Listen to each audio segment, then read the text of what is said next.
إنا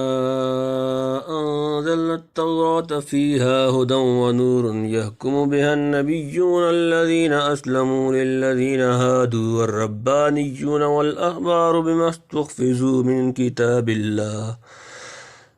كتاب الله وكانوا عليه شهداء فلا تخشوا الناس واخشوني ولا تشتروا بآياتي ثمنا قليلا ومن لم يحكم بما أنزل الله فأولئك هم الكافرون وكتبنا عليهم فيها أن النفس بالنفس والعين بالعين والأنف بالأنف والأذن بالأذن والسن بالسن والجروح قصاص فمن تصدق به فهو كفارة له ومن لم يحكم بما أنزل الله فأولئك هم الظالمون وقفينا على آثارهم بعيسى ابن مريم مصدقا لما بين يديه من التوراة وآتيناه الإنجيل فيه هدى ونور ومصدقا لما بين يديه من التوراة وهدى وموعظة للمتقين وليحكم أهل الإنجيل بما أنزل الله فيه ومن لم يحكم بما أنزل الله فأولئك هم الفاسقون وأنزلنا إليك الكتاب بالحق مصدقا لما بين يديه من الكتاب ومهيمنا عليه فاحكم بينهم بما أنزل الله ولا تتبع أهواءهم عما جاءك من الحق لكل جعلنا منكم شرعة ومنهاجا ولو شاء الله لجعلكم أمة واحدة ولكن ليبلوكم فيما آتاكم فاستبقوا الخيرات إلى الله مرجعكم جميعا فينبئكم بما كنتم فيه تختلفون وأنحكم بينهم بما أنزل الله ولا تتبع أهواءهم واحذرهم أن يفتنوك عن بعض ما أنزل الله إليك فإن تولوا فاعلم أنما يريد الله أن يصيبهم ببعض ذنوبهم وإن كثيرا من الناس لفاسقون أفحكم الجاهلية يبغون ومن أحسن من الله حكما لقوم يوقنون. بسم الله الرحمن الرحيم. إنا أنزلنا التوراة فيها هدى ونور يحكم بها النبيون الذين أسلموا للذين هادوا والربانيون والأحبار بما استحفظوا من كتاب الله وكانوا عليه شهداء فلا تخشوا الناس واخشوني ولا تشتروا بآياتي ثمنا قليلا ومن لم يحكم بما أنزل الله فأولئك هم الكافرون. إنا بے شک ہم نے نازل کی تورات فیہا اس میں ہدایت و نور اور نور یحکم حکم دیتے رہتے بہا اس کے ذریعہ نبی الذین اسلم جو ہم بردار تھے للذین ان لوگوں کے لیے جو ہادو یہودی ہوئے یہود کو والربانیون اللہ والے درویش والاخبار اور علماء بما اس لیے کہ استحفظوا نگہبان کیے گئے من سے کی کتاب اللہ کی کتاب کانوا اور تھے علیہ اس پر شہداء نگران گواہ فلا تخشوا پس نہ ڈرو الناس لوگ وخشونی اور ڈرو مجھ سے اور لا تشترو نہ خریدو نہ حاصل کرو بیااتی میری آیتوں کے بدلے ثمناً قیمت قلیلاً تھوڑی ومن اور جو لم یحکم فیصلہ نہ کرے بما اس کے مطابق جو انزل اللہ نے نازل کیا فاولئک سو یہی لوگ ہوں وہ الکافرون کافر جمع. ہم نے نازل کی تورات کے اس میں ہدایت اور روشنی ہے. اس پر حکم کرتے تھے پیغمبر جو کہ حکم بردار تھے اللہ کے یہود کو اور حکم کرتے تھے درویش اور عالم اس واسطے کہ وہ نگہبان ٹھہرائے گئے تھے اللہ کی اللہ کی کتاب پر اور اس کی خبر گیری پر مقرر تھے، سو تم نہ ڈرو لوگوں سے اور مجھ سے ڈرو، اور مت خریدو میری آیتوں پر مول تھوڑا، اور جو کوئی حکم نہ کرے اس کے موافق جو کہ اللہ نے اتارا، سو وہی لوگ ہیں کافر۔ یعنی وصول اللہ کی طالبین کے لیے ہدایت کا اور شبہات مشکلات کی ظلمت میں پھنس جانے والوں کے لیے روشنی کا کام دیتی ہے۔ یعنی تورات میں ایسا عظیم الشان دستور الامر اور عین ہدایت تھا کہ کثیر التعداد پیغمبر اور اہل اللہ اور علماء برابر اسی کے موافق حکم دیتے رہے اور نزاعات کے فیصلے کرتے رہے۔ یعنی تورات کی حفاظت کا ان کو ذمہ دار بنایا گیا تھا، قرآن کریم کی طرح انا لہو لحافظون کا وعدہ نہیں ہوا۔ تو جب تک علماء و احبار نے اپنی ذمہ داری کا احساس کیا، تورات محفوظ و معمول رہی۔ آخر دنیا پرست علماء سو کے ہاتھوں سے تحریف و ضائع ہوئی، یعنی لوگوں کے یا دنیاوی طمع کی وجہ سے آسمانی کتاب میں تبدیل و تحریف مت کرو، اس کے احکام اخبار کو مت چھپاؤ، اور خدا کی تعذیب و انتقام سے ڈرتے رہو۔ تورات کی عظمت شان اور مقبولی جتلانے کے بعد یہ خطاب یا تو ان رؤساء علماء یہود کو کیا گیا ہے جو نزول قرآن کے وقت موجود تھے، کیونکہ انہوں نے حکم رجم سے انکار کر دیا تھا اور نبی کریم صلی اللہ علیہ وسلم کے متعلق پیشن گوئیوں کو چھپاتے اور ان کے معنی میں عجیب طرح کے ہیر پھیر کرتے تھے، اور یا درمیان میں امت مسلمہ کو نصیحت ہے کہ تم دوسری قوموں کی طرح کسی سے ڈر کر یا حب مال و جاہ میں پھنس کر اپنی آسمانی کتاب کو ضائع مت کرنا۔ چنانچہ اس امت نے الحمدللہ ایک حرف بھی اپنی کتاب کا کام نہیں کیا، اور آج تک اس کو مبتلین کے تغیر و تحریف سے محفوظ رکھنے میں کامیاب رہے اور ہمیشہ رہیں گے۔ ما انزل اللہ کے موافق حکم نہ کرنے سے غالباً یہ مراد ہے کہ منصوص حکم کے وجود ہی سے انکار کر دے اور اس کی جگہ دوسرے احکام اپنی رائے اور خواہش سے تصنیف کر لے، جیسا کہ یہود نے حکم رجم کے متعلق کیا تھا۔ تو ایسے لوگوں کے کافر ہونے میں کیا شبہ ہو سکتا ہے؟ اور اگر مراد یہ ہو کہ ما انزل اللہ کو عقیدہ ثابت مان کر پھر فیصلہ عملاً اس کے خلاف کرے تو کافر سے مراد عملی کافر ہوگا، یعنی اس کی عملی حالت کافروں جیسی ہے۔ وَكَتَبْنَا عَلَيْهِمْ فِيهَا أَنَّ النَّفْسَ بِالنَّفْسِ وَالْعَيْنَ بِالْعَيْنِ وَالْأَنْفَ بِالْأَنْفِ وَالْأُذُنَ بِالْأُذُنِ وَالسِّنَّ بِالسِّنِّ وَالْجُرُوحَ قِصَاصٌ فَمَنْ تَصَدَّقَ بِهِ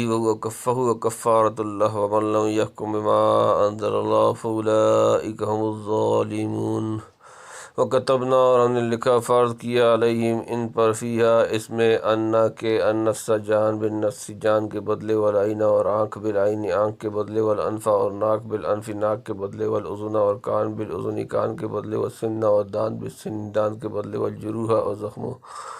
جمع قصاص بدلہ، فمن پھر جو جس تصدق معاف کر دیا بھی اس کو، فہو تو وہ کفارۃ کفارہ لہو اس کے لیے، ومن اور جو لم یحکم فیصلہ نہیں کرتا بما اس کے مطابق جو انزلہ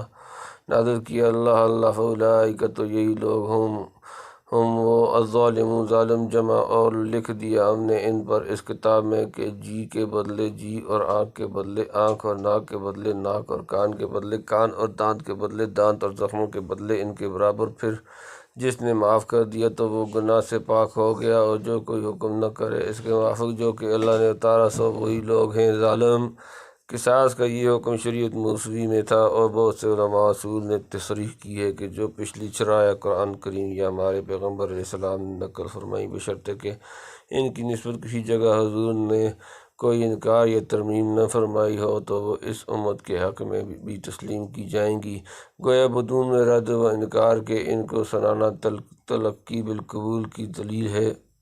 یعنی جروح کے قصاص کو معاف کر دینا مجروح کے گناہوں کا کفارہ بن جاتا ہے، جیسا کہ بعض حدیث میں اس کی تصریح آئی ہے، اور بعض مفسرین نے اس آیت کو جارح کے حق میں رکھا ہے، یعنی اگر مجروح نے جارح کو معافی دے دی تو اس کا گناہ معاف ہو جائے گا۔ والراجح الاول یہود نے حکم قصاص کے خلاف بھی تعامل قائم کر لیا تھا، ان میں بنی نذیر جو زیادہ معزز اور قوی سمجھے جاتے تھے، بنو قریظہ سے پوری دیت وصول کرتے، اور جب ان کو دینے کی نوبت آتی تو نصف دیت ادا کرتے۔ بنی قریظہ نے اپنی کمزوری کی وجہ سے ان سے اس طرح کا معاہدہ کر رکھا تھا، اتفاقاً بنی قریظہ کے ہاتھوں سے بنی نذیر کا آدمی مارا گیا۔ انہوں نے دستور سابق کے موافق ان سے پوری دیت طلب کی۔ بنی قریظہ نے جواب دیا کہ جاؤ، وہ زمانہ گیا جب ہم نے تمہاری قوت سے مجبور ہو کر یہ ظلم منظور کر لیا تھا، اب محمد صلی اللہ علیہ وسلم کی موجودگی میں محال ہے کہ کوئی قوی ضعیف کو کچل سکے یا دبا سکے، کیونکہ سب کو یقین تھا کہ آپ ہر ضعیف و قوی کے ساتھ یکساں انصاف کرتے ہیں۔ اقویاء کے مظالم کے مقابلے میں ضعفاء کی دستگیری فرماتے ہیں۔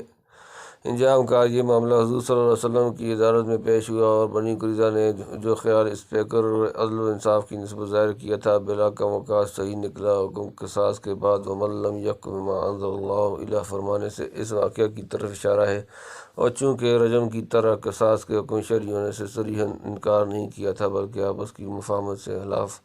حکم شرعی ایک دوسرے قائم کر لیا تھا، تو قانون عدل کی اعتقادی نہیں صرف عملی مخالفت ہوئی۔ اسی لیے یہاں کافروں کی جگہ ظالمون فرمایا، یعنی یہ ظلم صریح ہے کہ قوی سے کم اور ضعیف سے زیادہ دیت لی جائے۔ وَقَفَّيْنَا عَلَىٰ آثَارِهِم بِعِيسَىٰ ابْنِ مَرْيَمَ مُصَدِّقًا لِّمَا بَيْنَ يَدَيْهِ مِنَ التَّوْرَاةِ وَآتَيْنَاهُ الْإِنجِيلَ فِيهِ هُدًى وَنُورٌ وَمُصَدِّقًا لِّمَا بَيْنَ يَدَيْهِ مِنَ التَّوْرَاةِ وَهُدًى وَمَوْعِظَةً لِّلْمُتَّقِينَ۔ حسان ترجمہ: وقفینا، اور ہم نے پیچھے بھیجا، اعلیٰ پر آثارہم ان کے نشان قدم، عیسیٰ ابن مریم مصدقاً تصدیق کرنے والا، لما اس کی جو بینہ یدیہ اس سے پہلے، من سے التوراۃ توریت، آتیناہ اور ہم نے اسے دی، الانجیل انجیل، فیہ اس میں ہدی ہدایت، ونور اور نور، مصدقاً اور تصدیق کرنے والی، لما اس کی جو بین یدیہ اس سے پہلے، من سے التوراۃ توریت، وہدی اور ہدایت، وموعظۃ اور نصیحت، للمتقین پرہیزگاروں کے لیے۔ اور پیچھے جا ہم نے انہی کے قدموں پر عیسیٰ مریم کے بیٹے کو تصدیق کرنے والا تورات کی جو آگے سے تھی، اور اس کو دی ہم نے انجیل جس میں ہدایت اور روشنی تھی، اور تصدیق کرتی تھی اپنے سے اگلی کتاب تورات کی، اور راہ بتلانے والی اور نصیحت تھی ڈرنے والوں کو۔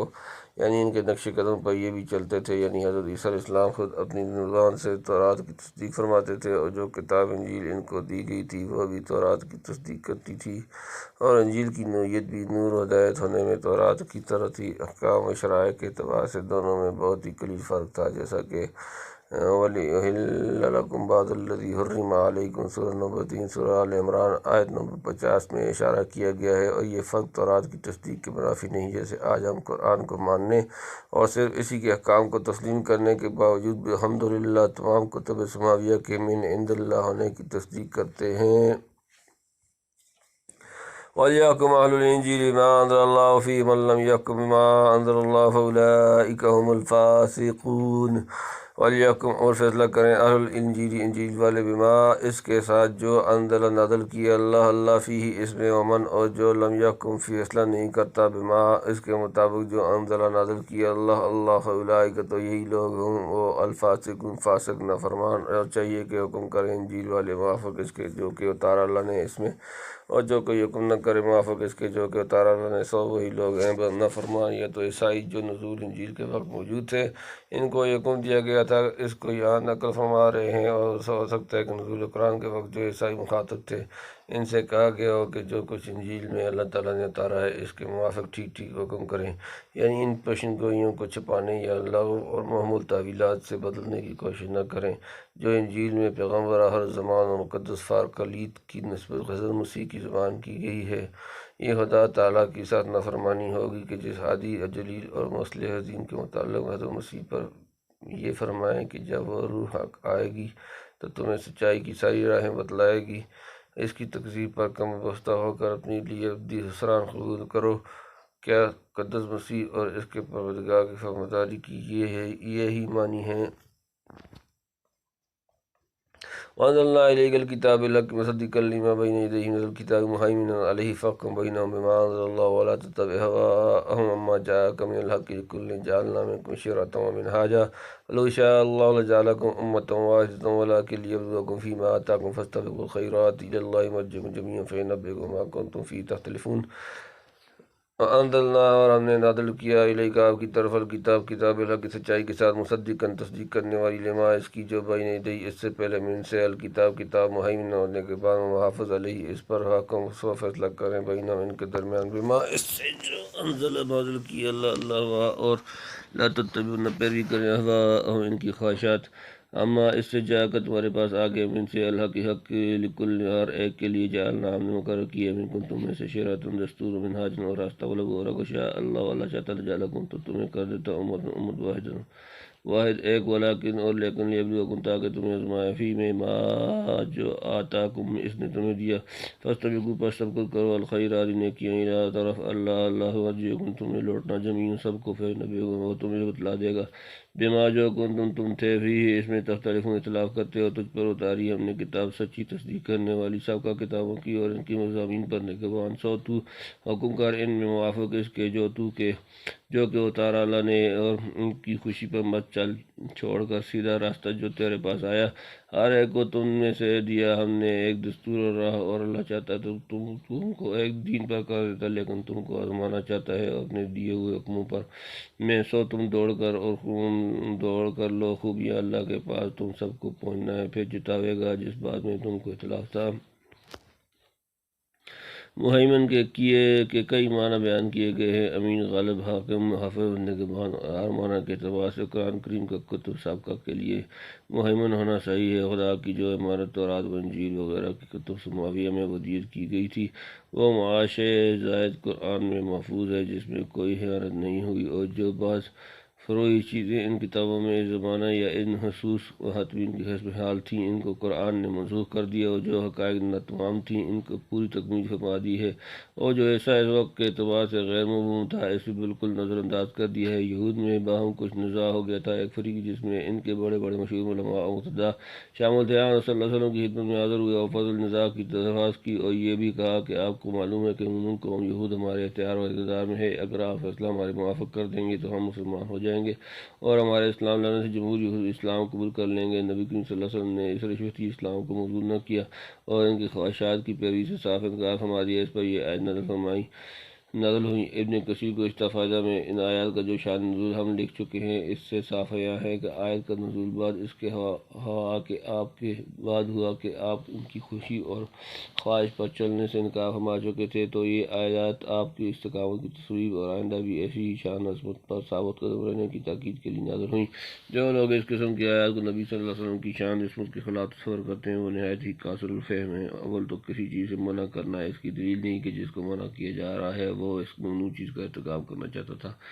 دوسرے، انبیاء علیہ السلام کی معصومیت کا مطلب یہ ہے کہ خدا کی معصیت ان سے صادر نہیں ہو سکتی، یعنی کسی کام کو یہ سمجھتے ہوئے کہ خدا کو ناپسند ہے ہرگز اختیار نہیں کر سکتے، اور اگر اتفاق کسی وقت بھول چوک یا رائے و اتحاد کی غلطی سے راجع و افضل کی جگہ مرجوع و مفضول کو اختیار کر لیں یا غیر مرضی کو مرضی سمجھ کر عمل کر کے گزریں، جس کو اسلام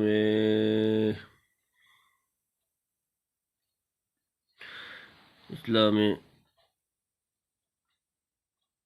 کہتے ہیں، تو اسی طرح کے واقعات مسئلہ عصمت کی منافی نہیں، جیسا کہ حضرت آدم اور بعض دیگر انبیاء علیہ السلام کے واقعات شاید ہیں۔ اس حقیقت کو سمجھ لینے کے بعد وَلَا تَتَّبِعُوا مَا جَاءَكُم مِّنَ الْحَقِّ سورۃ نمبر 5 سورۃ المائدہ آیت نمبر 48، اور وَاحْذَرْهُمْ أَن يَقْتُلُوكَ عَن بَعْضِ مَا أَنزَلَ اللَّهُ إِلَيْكَ سورۃ نمبر 5 سورۃ المائدہ آیت نمبر 49، اور اسی طرح کی دوسری آیات کا مطلب سمجھنے میں کوئی خلجان نہیں رہتا، کیونکہ ان میں صرف اس بات کو متنبہ کیا گیا ہے کہ آپ ان ملعونوں کی ترمیح اور سخن سازی سے قطعاً متاثر نہ ہوں اور کوئی ایسی رائے قائم نہ فرما لیں جس میں بلا قصد ان کی خواہشات کے تباہ کی صورت پیدا ہو جائے۔ مثلاً اسی قصہ میں جو آیات کی شان نزول ہے، یہود نے کیسی یارانہ اور پرفریب صورت حضور صلی اللہ علیہ وسلم کے سامنے پیش کی تھی کہ اگر آپ ان کے حسب المنشا فیصلہ کر دیں تو سب یہود مسلمان ہو جائیں گے۔ وہ جانتے تھے کہ اسلام سے بڑھ کر دنیا میں کوئی چیز آپ کے نزدیک محبوب اور عزیز نہیں۔ ایسے موقع پر امکان تھا کہ بڑے سے بڑا مستقیم انسان بھی رائے قائم کر لے کہ ان کی ایک چھوٹی سی